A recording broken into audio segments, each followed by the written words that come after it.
The Next Fest is a celebration of upcoming games featuring demos from all different developers of all different sizes. More often than not, it's the indies that partake in the Next Fest, but every now and then you'll see some major AAA developers partake. The Next Fest happens 3 times a year. There's one in February, one in June, and now one in October. While the actual October Next Fest hasn't begun as of the making of this video, I have access to the press portal and I can see some of the demos that are already available for you to play right now. And as such, here are some demos I got to play a little early ahead of the Next Fest. But of course, I'll be making another video chronicling the demos I did play when the Next Fest actually begins. And as always, this is a Steam Deck focused video, so of course I'll be running these demos on Steam Deck if possible.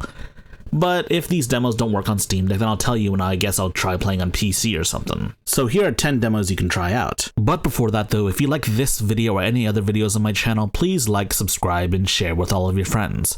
Spreading the good gospel helps me in the long run. And if you're looking for more content, be sure to check out Off the Console. It's a podcast started by me, Gardner Bryant, and Games Revealed. And of course, we talk about the latest gaming news and, well, actually not just gaming, but also multimedia as well. Feel free to check us out on YouTube in video form, or if you prefer an audio form, you can check us out on Apple Podcasts, Spotify, or wherever apps you use for your podcasts. Episodes typically release on Mondays. The first demo I want to talk about is a game that's, I'm not entirely sure if it's part of the Next Fest because the game is already out. But this is of course Digimon Story Time Stranger. Let me tell you man, I had a lot of fun with the demo. In fact, it hooked me in almost instantly. I got the game like the day after. So, of course, it's a JRPG featuring, what else? Digimon. Honestly, the game's been a lot of fun and there are a lot of possibilities. Honestly, I've never played a Digimon story game. I was genuinely surprised at the amount of customization you can give to your Digimon. The demo doesn't take you very far, but of course I have the actual game now and I'm still not that far into the game, so I can't tell you how much customization there is, but at a simple glance, it looks like there's a lot to be had, especially with the fact that Digimon can digivolve forward into multiple different types of Digimon, and also de-digivolve back into a prior state. It makes getting the right Digimon builds a lot more forgiving. But how dare the game tease me with the prospect of owning an Omnimon very early on in the game. So this may not necessarily be part of the Next Fest, but it's still a demo worth trying if you're at least curious. And the game is doing pretty well, all things considered. And it runs pretty well on Steam Deck as well, so it never hurts. Plus, your save data from the demo transfers over to the full game, so there's that too. The next demo I want to talk about is for a game called Alabaster Dawn, being developed by the same guys behind Crosscode. And my god, this looks like the most gorgeous pixel art game I've ever seen in motion. The game itself, at a base level, does feel kind of like Crosscode. I don't know if I'm far enough into the game or the demo to really feel the differences per se, but what I do know is that at a base level, it's kind of like Crosscode almost. And much like Crosscode itself, this game is programmed in HTML5. It's crazy to me that you can make a full-on game inside of a browser. Not like a Flash game like in the old days, but like a full-on game. All in all, this is definitely a demo that you need to try out for yourself. The next demo I'm about to talk about is going to be one of the more difficult demos out there. The game's called Birdcage, and let me tell you, it's a pretty slick shmup. The main gimmick of this shmup here is a fully controllable sword. It's not unlike the one in Radiant Silvergun, though in this case the sword is fully aimable in 360 degrees with the right stick. But if you don't want to use the right stick to aim, or maybe you're playing on a fight stick without a right stick, then the sword will just point in the direction of the nearest enemy. I will admit this will take a little bit of time because it is extremely fast paced, but it's been one heck of a time trying to learn how to actually play the game, learn the bullet patterns, learn the levels, and learning the scoring system. I will have to do this on my off time when I'm not recording off of an OBS window, but yeah, play this demo, it's pretty sick. The next demo is a highly anticipated beat 'em up, Marvel Cosmic Invasion, and truth be told, I like the art style, I like the pixel art, and at a base level I kinda like the game. But at the same time though, the demo wasn't super engaging. I mean, it's kind of a lower difficulty. Honestly, the only reason why I'm doing so poorly with low health is because I was just kinda messing around with the characters' movesets to see what moves are available, and I kinda wish they had more moves. Now obviously the full game isn't out yet, so there's no telling if my characters can learn more techniques or not, but I do think their movesets are kind of limited. I wish they had a bigger moveset, to be honest, or maybe they'll learn more moves later on in the game when the full game comes out. Now, this is just kind of my opinion, but I think beat 'em up devs shouldn't be afraid of making like pseudo fighting games almost. Give us the combos, give us the moves, give us a lot of depth in our combat. And on that front, I want to talk about a game called Ghost Vanguard.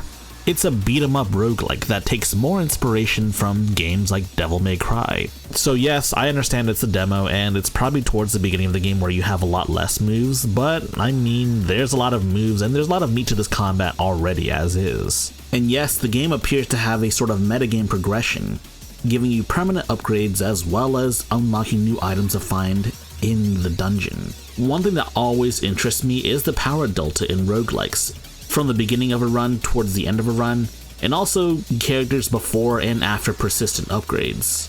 Now, given this is a very action-heavy game, even having the best upgrades in the game probably won't save you if you're no good at these sorts of action games. All I know is that I want to play more of it when it comes out. The next demo I want to talk about is a game called Motor Slice. I enjoyed my time with the demo, and though the combat is a little more simplistic than I would have expected, the parkour mechanics are actually pretty cool. The level they gave us to try out is pretty linear. It's probably like the first level of the game, but I do wonder if the later levels will be more open, because you do have a lot of abilities. A lot of parkouring abilities, like the ability to run along walls and jump between walls and all of that stuff. Could make for good platforming puzzles almost. Combat against regular enemies does feel a little simplistic, but I mean, it's probably the first level. These sorts of enemies are meant to be easy, probably.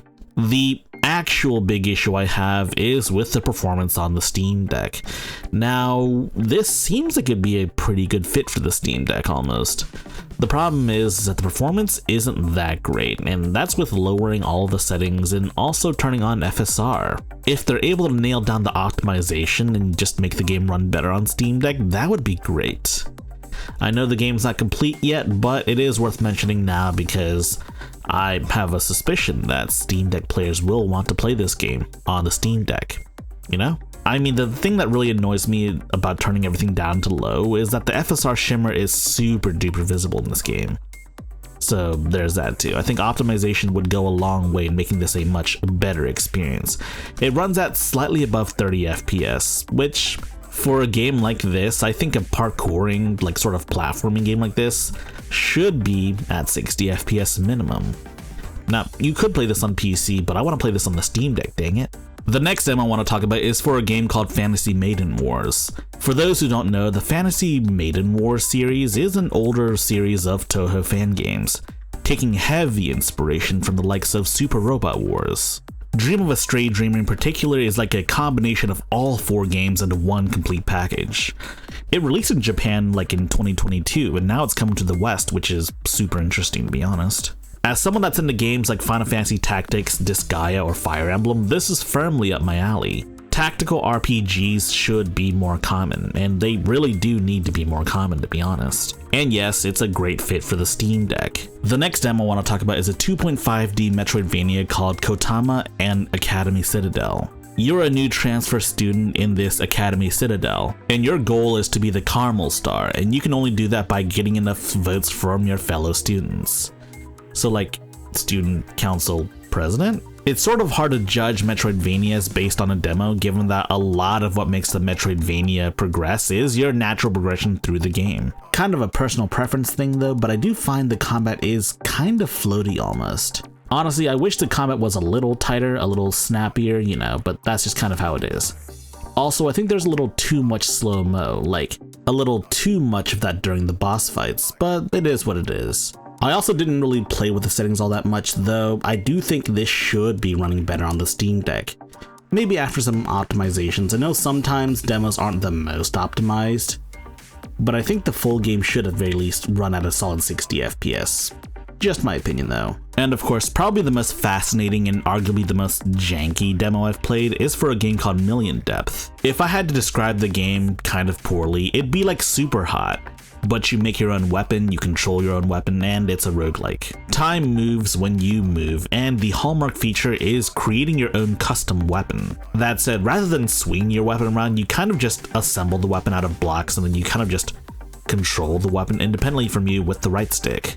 Building your weapon, however, is not as simple as just putting spikes on the end and just building a square. Different block materials have different effects, and of course, building your blocks up in a sort of arrangement will confer certain benefits depending on the materials used. You can even make special bigger blocks that way too. Combine that with a roguelike progression system and you'll find yourself changing your weapons out pretty often, I would say. It's definitely the most unusual demo I've tried here, and it's a very interesting gameplay prospect.